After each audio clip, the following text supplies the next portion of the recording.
Right now, schools across England are navigating what you might call a perfect storm of change. We're seeing brand new qualifications on the horizon, a really tough crisis in student attendance, and the entire system for inspecting schools, well, it's being torn up and completely rewritten. It's a lot to get your head around, so we're going to break it all down.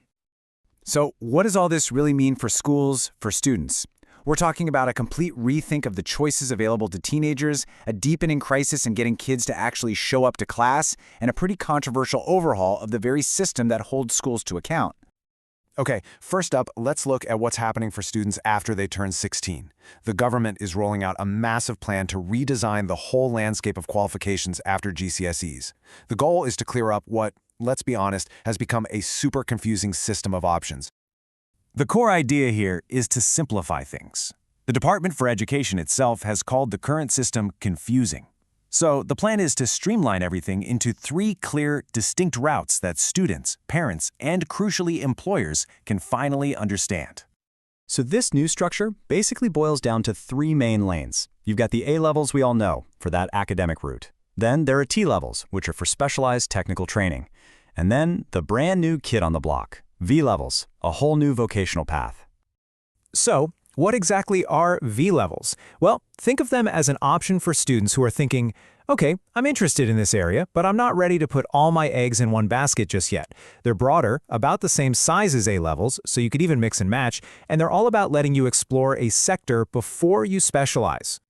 And this is where you can really see the difference. T-levels are laser-focused. They're designed to get you ready for a specific job, like in construction or digital media.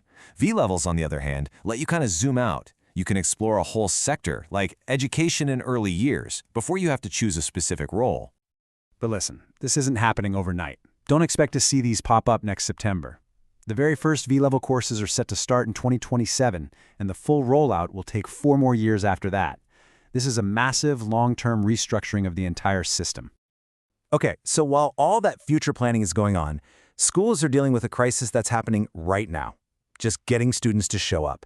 And we're not just talking about playing hooky. This is a really complex problem, with deep roots in the pandemic and rising student anxiety. And when you look at the numbers, well, they're pretty worrying. The overall absence rate is sitting at 6.63%. And that's a tiny bit better than its peak, but it's still way higher than the sub 5% we saw before the pandemic. It feels like for a lot of kids, that routine of just going to school every day has been broken. But here's the number that really keeps school leaders up at night: 2.26%. That's the percentage of all students who are now severely absent. That means they're missing 50%, half, of their school time. And the scariest part? Unlike the overall rate, this number is actually still going up. And this crisis isn't hitting everyone the same way. It's the most vulnerable students who are being affected the most. For kids on free school meals, the severe absence rate is nearly double the average. And for students with an education, health, and care plan, it skyrockets to a staggering 7.3%. These are the kids who can least afford to miss school, and they're the ones missing the most. All right, our third big piece of this puzzle is the watchdog itself, Ofsted. After years of really intense criticism, the way schools get inspected is being completely torn up and rewritten. The new focus is meant to be on collaboration and support. This quote from the new chief inspector, Martyn Oliver, really sums up the new philosophy. The stated goal is to shift away from what some called a gotcha culture to one that's more supportive, one that actually recognizes and values the hard work schools do with all kinds of students. So what's actually changing on the ground?